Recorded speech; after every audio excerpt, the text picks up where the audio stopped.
21st Precinct, Sergeant Waters. Yeah, what's the trouble? Is there any identification on a person? Yeah. Yeah. Well, what does she say when you ask her who she is? You are in the muster room at the 21st Precinct, the nerve center. A call is coming through. You will follow the action taken pursuant to that call from this minute until the final report is written in the 124 room at the 21st Precinct. All right. We'll bring her into the station house. Stay there. I'll send a car around for you. Okay. Yeah, all right. 21st Precinct, transcribed. It's just lines on a map of the city of New York. Most of the 173,000 people wedged into the 9/10 of a square mile between Fifth Avenue and the East River wouldn't know if you asked them that they lived or worked in the 21st. Whether they know it or not, the security of their homes, their persons, and their property is the job of the men of the 21st Precinct. The 21st, 160 patrolmen, 11 sergeants, and 4 lieutenants, of whom I'm the boss. My name is Kennelly, Frank Kennelly. I'm captain in command of the 21st. I was working my night tour, 4 p.m. to 8 a.m. It had been a busy night in the precinct with plenty of work, but by the time the 12 to 8 platoon reported for duty at midnight, things had quieted down. At 2:15 a.m., I returned to the station house from patrol. Then, because there was a meeting of all precinct commanders in the borough scheduled for 9 a.m., I lay down on the couch in my office to get a few hours' sleep. Meanwhile, patrol of the precinct continued with 62 men on the job, assigned to sector cars or on foot. Among these was Patrolman Edward Farrell, assigned to post number 6, which included 3 blocks along Lexington Avenue in the 80s. At 2:55 a.m., he was walking his post when a slightly built man, dressed in a white apron and jacket, hurried from behind to catch him. Officer, policeman. Yeah, what is it? I'm Josh from the bar and grill up there, Jetley's. Yeah? Elliot, the night bartender, sent me out to see if you were in the block. What's the trouble? Well, there's no trouble exactly. It's just what you call a peculiar situation. What? Well, we're getting ready to close up. We got to clean up and everything, and she just sits there. Who? I don't know who she is. She don't even know herself. That's a peculiar situation. Oh. Elliot thinks she's got what you call amnesia. She has, huh? And she's a pretty little thing. Prettiest little thing you ever saw. That's it there. Okay. She just sits there, staring with them eyes.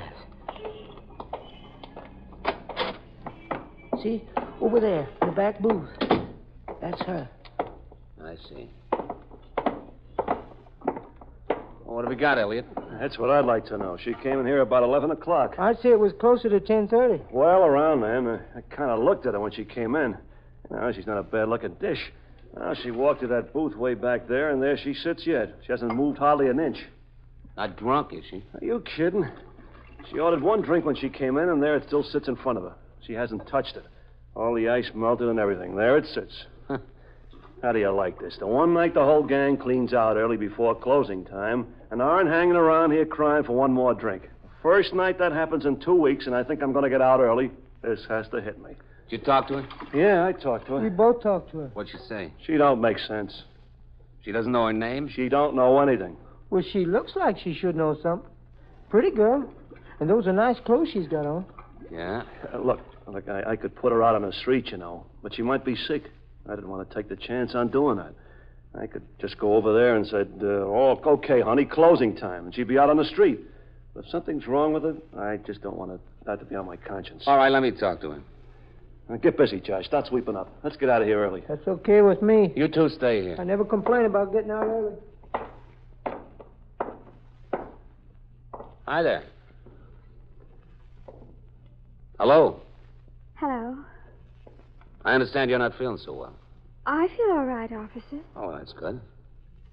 What's your name? We'll see if we can get you home. I don't know. Oh, now, come on. Everybody knows their own name. I don't know mine, if I have one. All right. Where do you live? I don't know that either. Don't you have any idea? No. What do you know? Well, it seems I know a lot of things until I start to think about them, then I don't know much.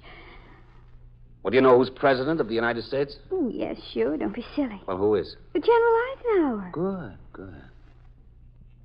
Who's Bing Crosby? You know who he is? Of course. Who is he? He's a singer. Uh-huh. What about Willie Mays? Willie Mays? Yeah. Oh, I never heard of him. He's a ball player. New York Giants. Oh, I don't know anything about baseball. Well, if you don't know what your name is and where you live, how do you know you don't know anything about baseball? I guess because I never heard of Willie Mays. Yeah. That's logical. I think it is. Let's see if we can find out who you are. You have a pocketbook? No what? A pocketbook. A purse. No, I don't have any. You sure? Well, it would be here, wouldn't it? Well, what have you got in the pockets of your coat? Oh, not much. Oh, well, let's see. Put everything on the table. Right there? Mm-hmm. Put it out there. Oh, all right. There's a handkerchief and a little money. Mm-hmm. About $6 and some change. Yes, about. Now, the other pocket. All right. That's all, just a compact and a lipstick. Is there a name on the outside of that compact? No. I looked at it before. You want to see? No, I can see. Open it up. Let's see what's inside. Well, it's just powder in a powder puff. Open it up anyway. All right. See? Just what I told you. Excuse me, sweeping by. All right, Josh. Take it easy. I can't. I sweep with gusto. He's really funny. He was making jokes before, trying to get me to laugh. Well, sometimes it helps. I wanted to laugh, but I didn't see any reason to. Mr. Farrell, Yeah. can you come over here a minute? All right. You just sit there. I'll be right back. I wasn't planning on going anyplace. I've got no place to go. Yeah, Elliot? What is it? Your sergeant's car is outside. Oh, yeah. He must be looking for you. Sergeant! Sergeant, I'm in here. All right. Was he looking for you? Yeah, I think so. Hey, what's with her anyway? Beats me. Seems to be a pretty intelligent girl. Excuse me there, excuse me. Listen, do you always have to sweep where somebody is? It's not that. It's just somebody's always where I'm sweeping. What do you do in a case like this? First thing is to find out who she is. She doesn't look like she was in any accident or anything. Clothes are all clean. She's just as pretty as a picture. Just like she stepped off a bandwagon. Yeah? Listen, you don't think she's giving us the rib, do you? Could be. I read someplace that 90% of the amnesia cases are fakes. It's something like that. Farrell, Yes, Sergeant, here. what have you got? You know Elliot here, Sergeant Waters. Oh, hi, Sergeant. Oh. Some deal we've got. Got a woman back there, Sergeant. Says she doesn't know her name or where she lives. You think she's on the level? Got me. Do you know her, Elliot? No, never seen her before. She's never been in here. I wish she didn't come in tonight. All right. Let's talk to her, Farrell. That's what I've been trying to do, Sergeant. Hi. Hello. Sergeant Waters, this is Miss... You know, if I work for a living, I must not work in a factory. Or I must not be a typist. Look at those long nails. They're really very nice, aren't they? Yes, they are. I'm kind of worried about not knowing who I am. Especially because I know so many other things. Of course, I didn't know about Willie Mays, did I? No. Ask me some more. Let's see what else I know. You know how old you are? Well, I know about how old I am. All right. About how old are you? When I was in the ladies' room before, I looked in the mirror. I would say that I'm between 20 and 25. What's your birthday? I don't know. What made you come in here? Well, I was walking around and I got very tired and I wanted to sit down someplace, so I just came in and sat down.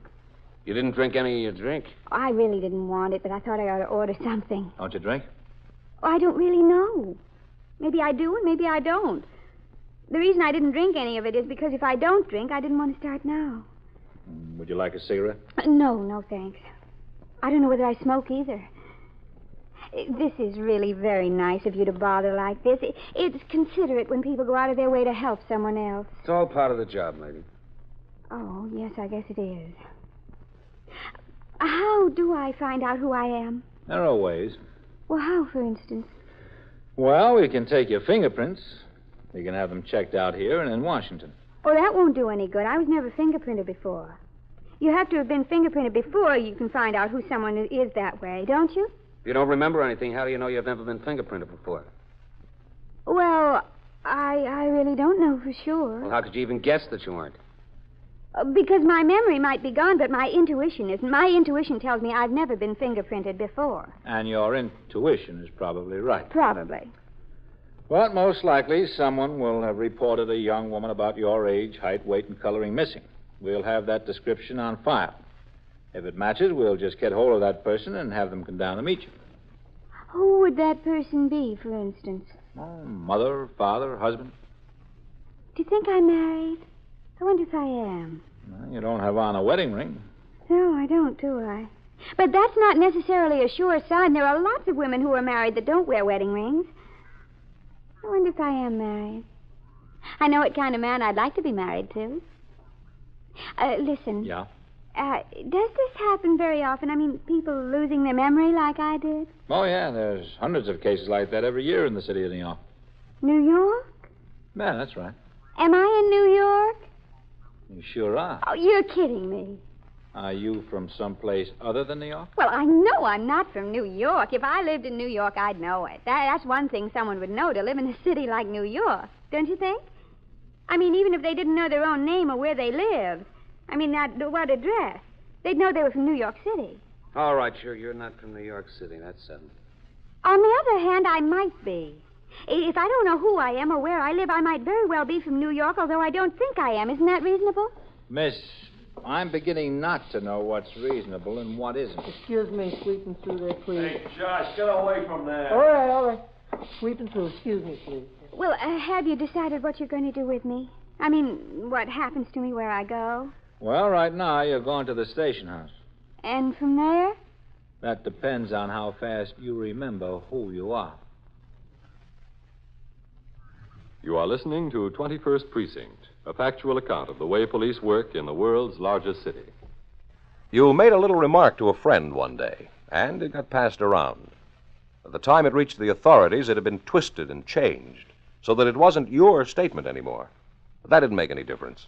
You were hauled into the prison, forced to sign a confession that you couldn't even read, and found guilty of uttering poisonous and dangerous remarks. The verdict? Guilty. The sentence? 10 years at hard labor. But what about the right of free speech, you say? Yes, that's exactly why such a thing could not happen to you. But it is happening in some countries today.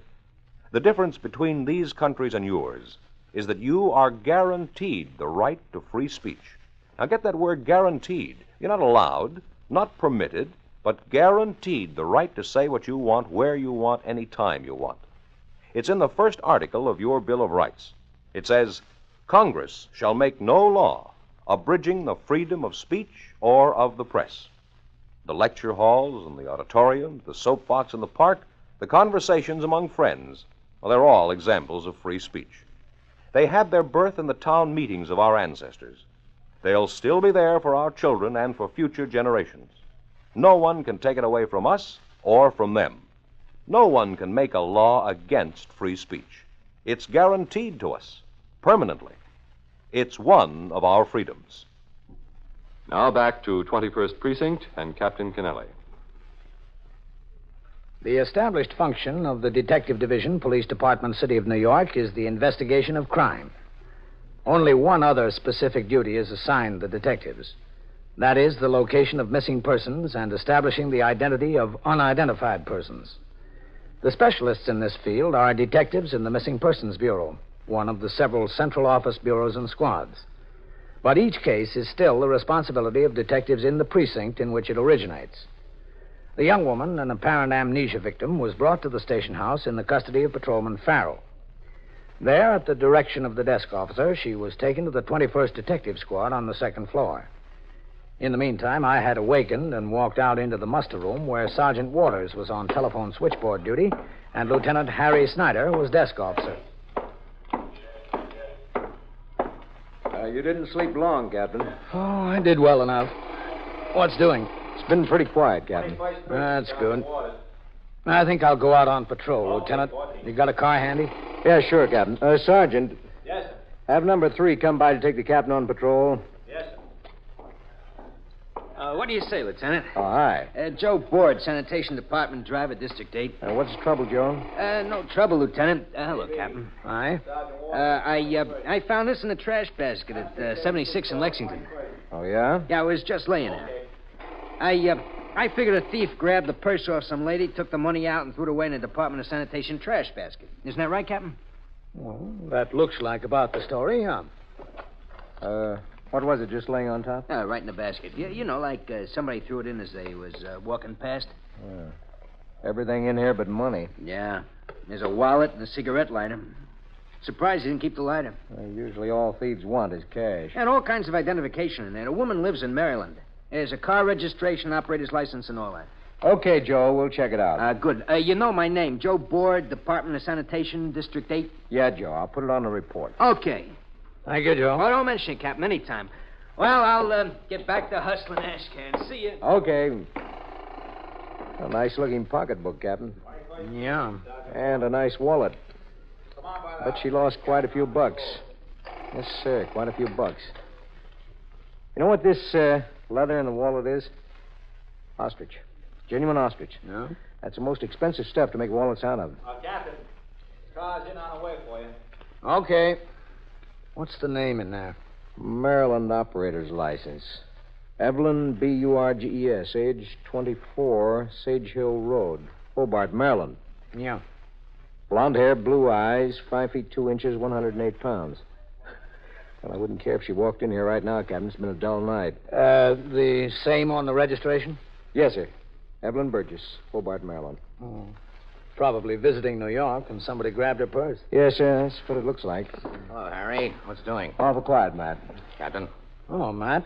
What are you doing in at this time of morning? Oh, they rang me up at home. The 15th Squad collared a boy who's probably good for half those apartment house burglaries we've been having. Went down to talk to him, see if he could clear a few. How'd you do? He don't know nothing. But we went to his flat, and he's up to his ears there in radios, clothes, typewriters, everything. Beside a fistful of pawn tickets. We'll check our 61s against the stuff he's got, and I'll bet he's right for at least half those deals in this precinct. Good. Who's catching upstairs, Harry? Goldman, Matt. Has he been busy? No, nothing much, except Farrell came in with an amnesia victim a little while ago. Oh, one of those.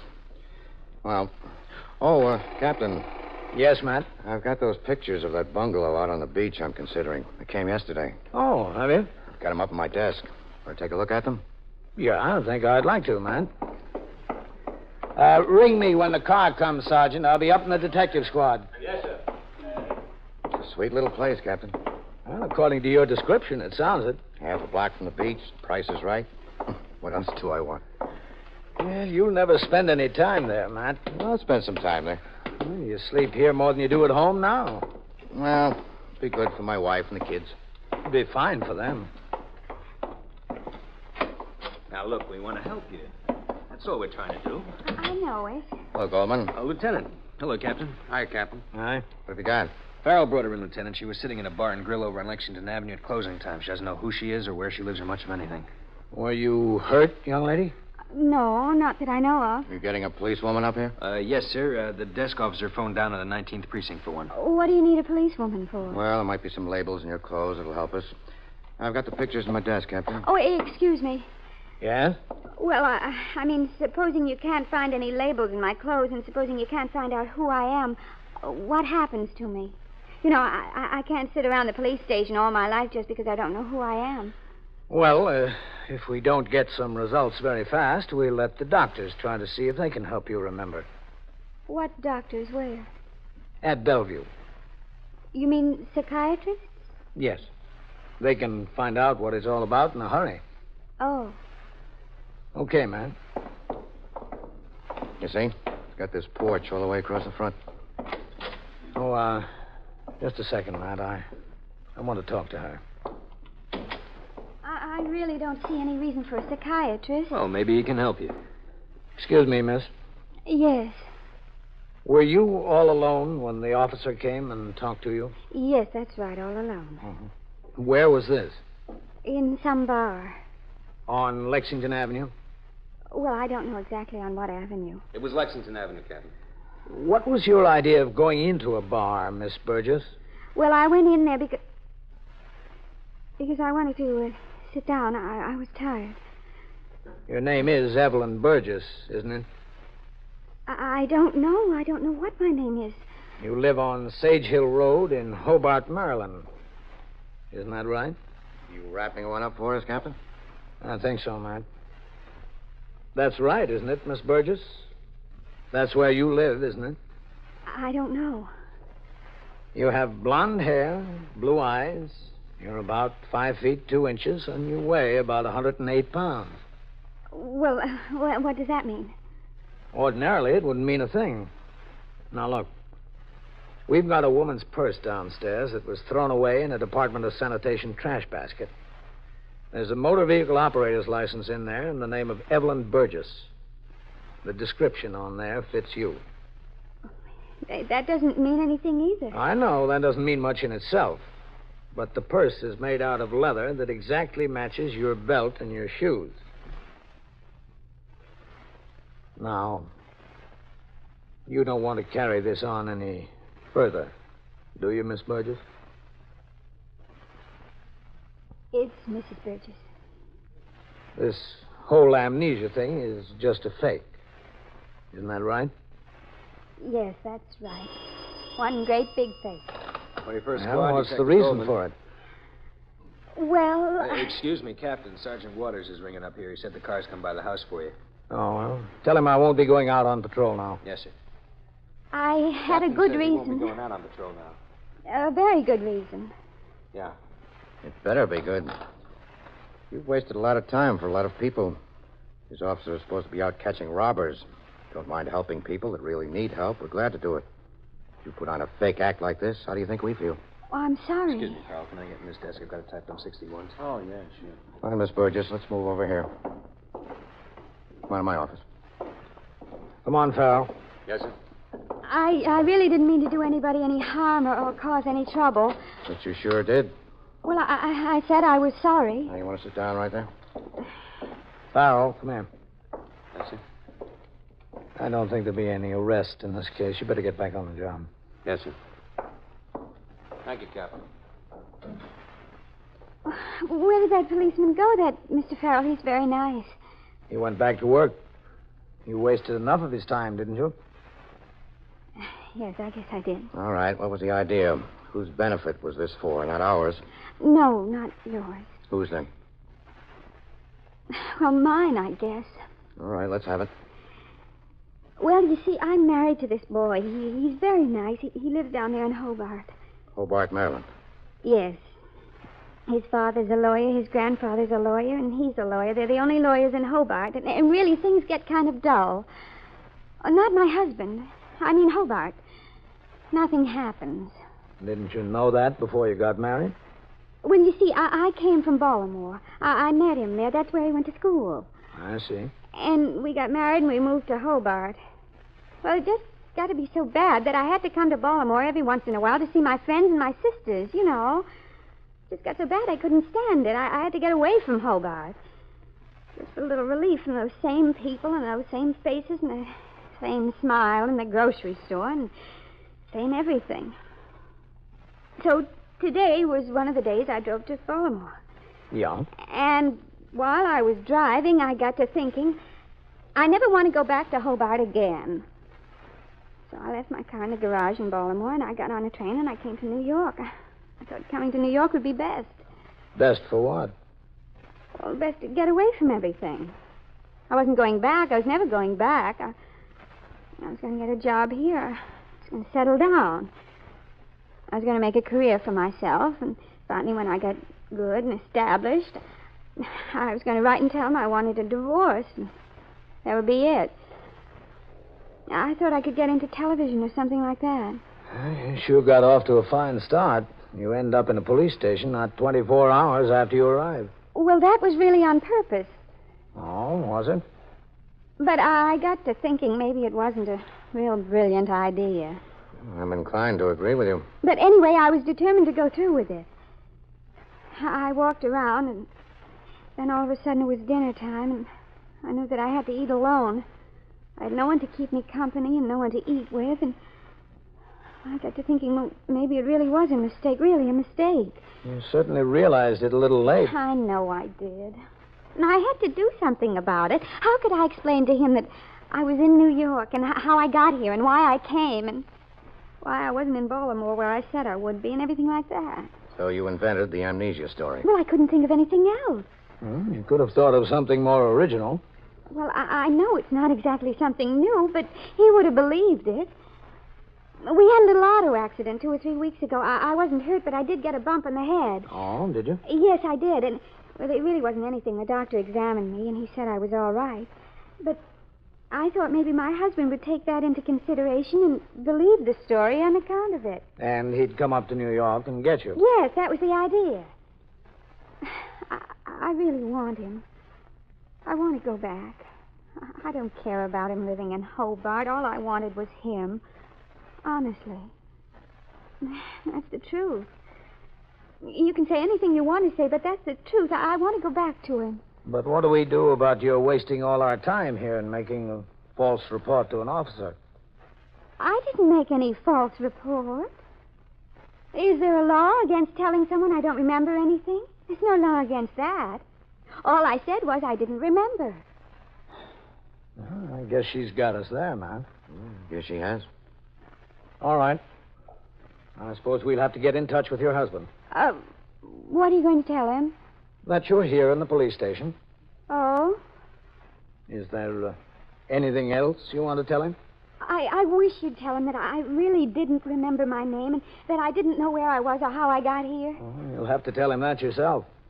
Can I do that? You can tell him anything you want. Well, I hope it works. I just hope it works. Oh, I don't think you have anything to worry about. You'll manage.